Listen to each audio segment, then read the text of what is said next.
మన రాయలసీమలో అక్క దేవతలంటే తెలియని వాళ్ళు లేరంటే నమ్మండి.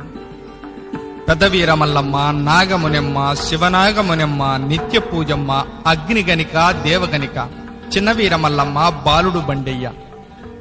వీరిని కొలిచిన వారికి భక్తిని, ముక్తిని ప్రసాదిస్తారు.